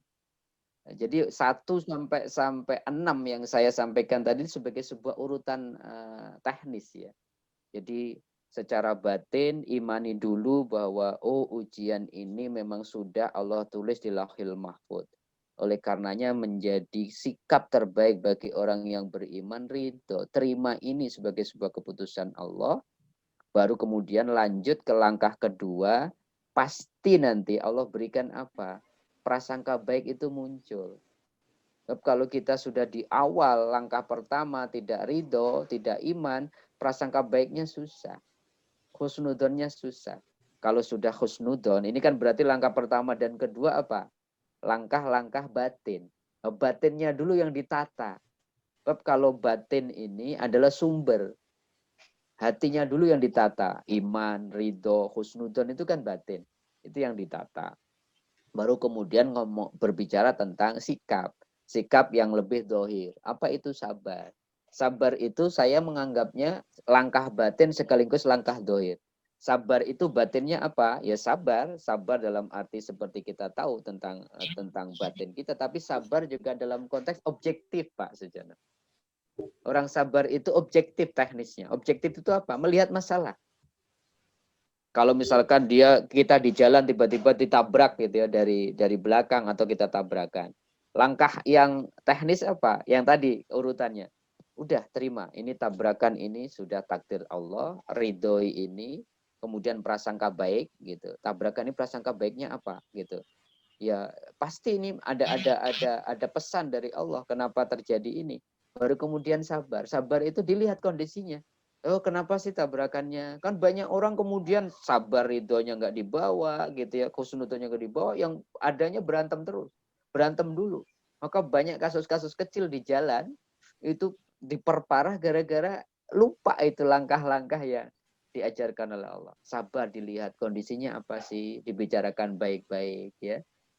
Kemudian kalau semuanya bisa diselesaikan tanpa harus secara hukum, ya kemudian diselesaikan. Begitu juga kalau kita sakit, langkahnya begitu, terima sakit. Kemudian ridhoi, kemudian berprasangka bebas sakit ini, oh ya Allah boleh jadi Allah menyuruh saya istirahat ini. Baru sabarnya itu dalam arti apa? Dilihat kondisi objektifnya. Oh saya sakit kenapa ya? Oh berarti saya kemudian harus A, harus B. Baru kemudian langkah selanjutnya apa? Sholat. Menyapa Allah gitu ya. Bermohon kepada oleh Allah gitu. Engkau uji aku dengan sakit, saya ridho ini gitu ya. Berikan aku kekuatan, berikan aku inspirasi atau hidayah untuk untuk mencari jalan keluar atas sakitku ini. Baru kemudian yang kelima langkahnya apa? Ikhtiar. Berikhtiar ke dokter. Gitu. Sabarnya nggak boleh pasif. Setelah kita sholat, memohon pertolongan Allah ke dokter.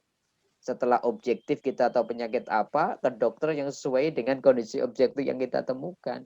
Baru kita sempurnakan di dalam proses menjemput kesembuhan tadi, banyakin zikir sama istighfar. Jadi 6-6-nya ini menurut saya langkah yang berurutan, baik secara batin maupun secara teknis. Sehingga kalau ini konsisten, Pak Sujono dan Bapak Ibu sekalian, kita lakukan. Wallahi, insya Allah, seberat apapun cobaan dan ujian, kita tetap mulia di hadapan Allah. Karena yang Allah nanti lihat bukan hasil ya.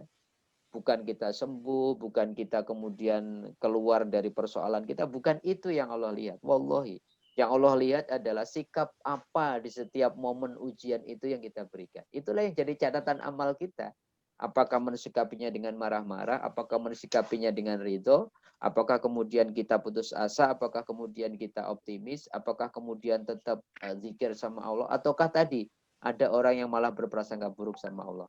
Yang dilihat adalah catatan-catatan momen per momen mensikapi ujian itu, bukan hasil akhirnya. Hasil akhirnya itu urusan Allah, tetapi seluruh proses yang kita lewati menghadapi cobaan dan ujian sesuai dengan yang ditawarkan oleh Allah, dicontohkan Rasulullah itu kalau kita ikuti, itulah yang menjadi catatan amal soleh kita. Itu yang saya kira menjadi penting kita lakukan.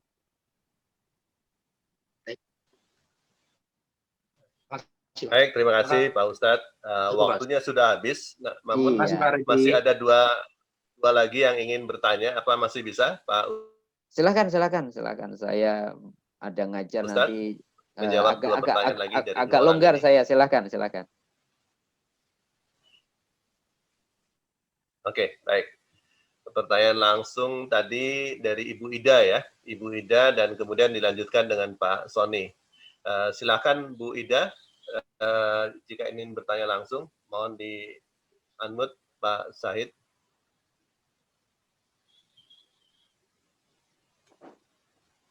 Ini saya nggak kelihatan Ibu Ida ya Pak Syahid ini? Ya, Bu Ida. Iya. Silakan Bu Ida. Atau Pak Sony dulu yang sudah di-unmute.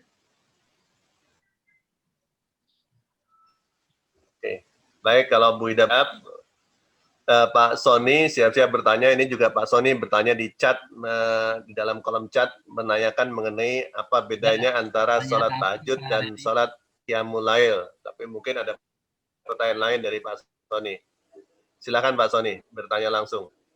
Baik, syukron Pak Moderator. Assalamualaikum warahmatullahi wabarakatuh. Waalaikumsalam warahmatullahi. Pak Ustadz Mukhlisin Aziz, seperti yang disampaikan oleh Pak Moderator tadi, memang saya sudah tulis di chat sebenarnya pertanyaan ini, tapi mohon maaf karena ini agak menyimpang dari topik bahasan kita. Jadi ya kita sih ngelakuin aja selama ini, cuman kita nggak tahu apa bedanya antara qiyamul lail dengan tahajud.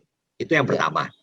Terus yang kedua yang tadi Bapak bilang itu doa alhamdulillahi ala kulli haid, segala puji bagi Allah atas kondisi. Nah itu tadi Bapak tulis, cuman saya bingung nulisnya di mana, saya cari kok nggak ketemu, supaya nggak salah gitu loh. Dan kemudian pertanyaannya adalah ini dibaca dibacanya di saat kapan? Itu aja ya. Makasih Pak Ustadz. Ya. Terima kasih Pak Sony atas pertanyaannya. Pertama doa tadi saya tulis di chat ya, sudah ada itu di chat. Di chatnya saya nggak tahu, saya juga agak salah nih, chatnya nih bingung. Biasanya kan ada yang to everyone. Sebentar. Oh iya salah, ini to Fadia. Jadi saya nggak ngeh ini, bukan to everyone. Jadi saya nggak bisa ngebaca ke Pak Fadian gitu. Betul. Sebentar.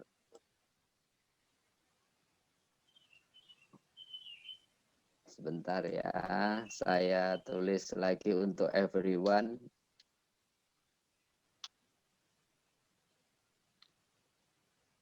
Segala puji. Di laptop saya everyone-nya nggak ada.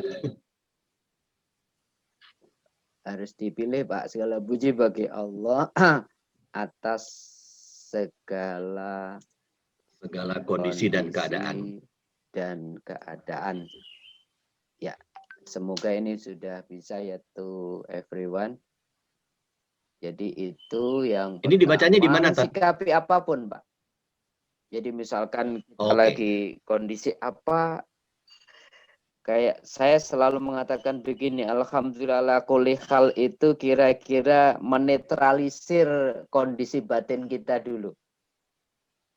Jadi kalau ada apa-apa langsung aja alhamdulillah ala kulli hal, itu batin kita itu menjadi normal, menjadi tidak terlalu berlebih-lebihan gitu. Kalau senang berlebih-lebihan, kalau sedih berlebih-lebihan. Lah justru untuk menetralisir dalam kondisi batin kita normal itu langsung ditarik dulu. Alhamdulillah ala kulli hal. Ya Allah segala puji atas apapun yang kau hadirkan kepadaku. Habis itu tuh enak mensikapinya. Dengan sikap apa tergantung nanti kondisi objektif persoalan atau ujian yang Allah hadirkan. Awal ya Pak Sony, Bapak netralisir kondisi batin kita pada kondisi yang sewajarnya dulu, tidak berlebih-lebihan. Yang kedua tentang jadi dalam segala dan qiyam. Anytime ya, sebagai suasana ya. Anytime. Mau senang mau sedih. Ya. Jadi untuk menetralisir. Kalau orang senang itu kan kadang-kadang juga responnya berlebihan. Kalau diuji yang sedih kadang-kadang responnya berlebihan di bawah standar. Menetralisir pada kondisi wajar itu ucapkan dulu alhamdulillah ala kulli hal, baru dilihat kondisi objektif apa masalahnya gitu. Yang kedua tentang sholat malam sama sholat tahajud ya. Kalau qiyamul lail itu Pak Sony umum.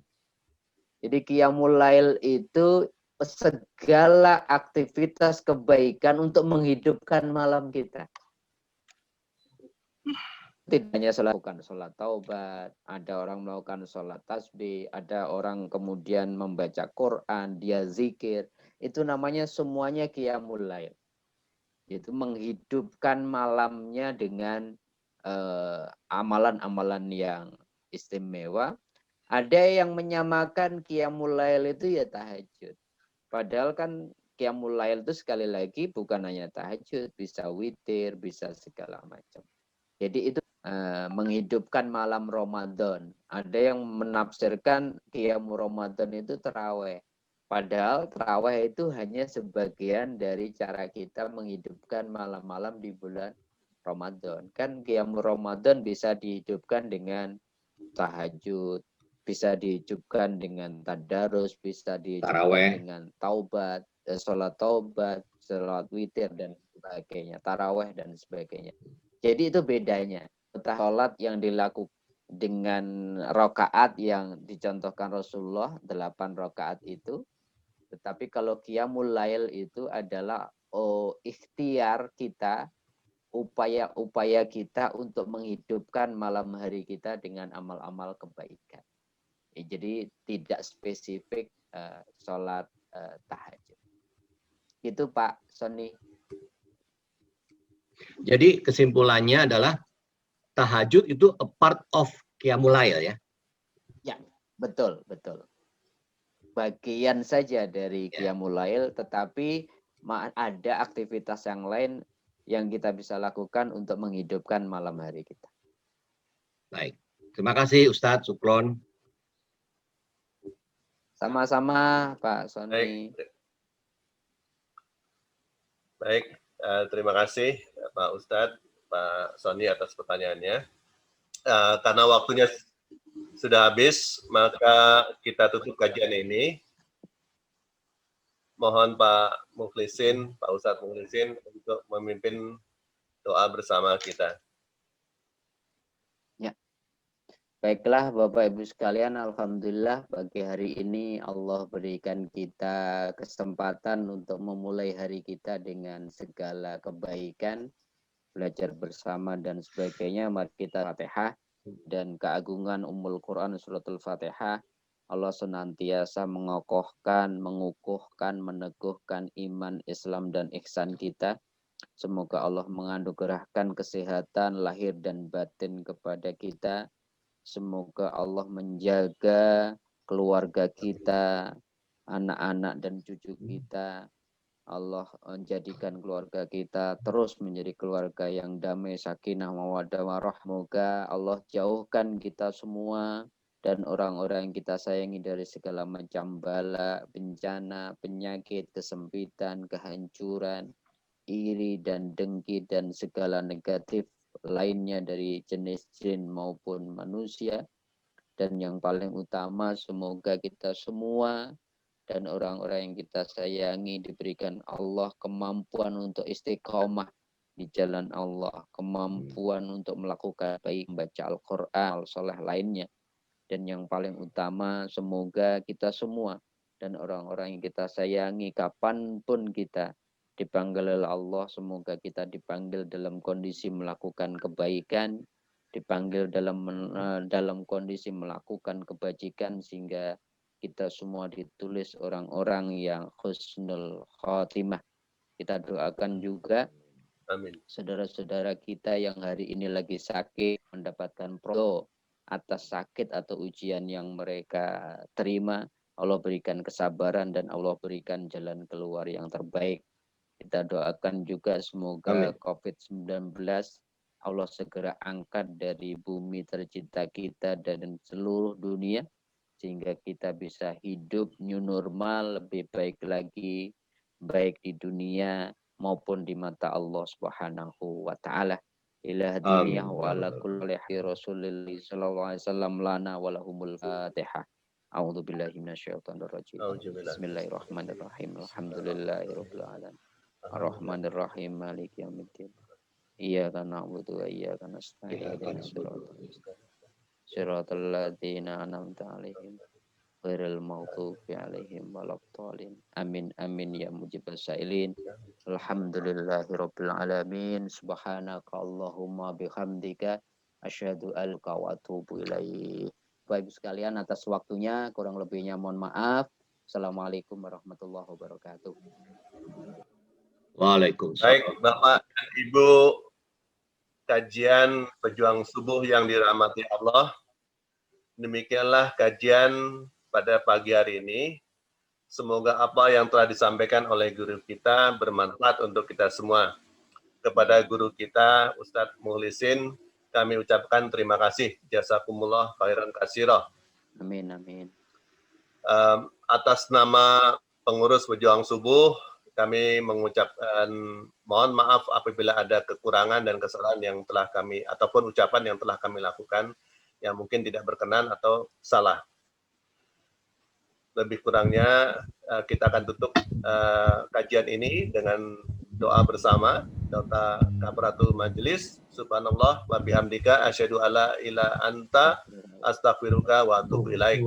Jadi mengikuti kajian ini adalah baik, menyampaikan kajian ini adalah baik, yang lebih baik adalah melaksanakan apa yang telah disampaikan oleh Ustadz kita tadi apabila menghadapi musibah, yaitu dengan 6 sikap: ridho, tetap berpikiran positif, sabar dan sholat, berzikir, dan tetap berusaha berikhtiar. Demikian, terima kasih kepada Bapak dan Ibu sekalian. Kenapa nih nggak bisa buka ini tadi? Assalamualaikum warahmatullahi wabarakatuh. Waalaikumsalam. Terima kasih Pak Ustadz. Terima kasih Pak Edi.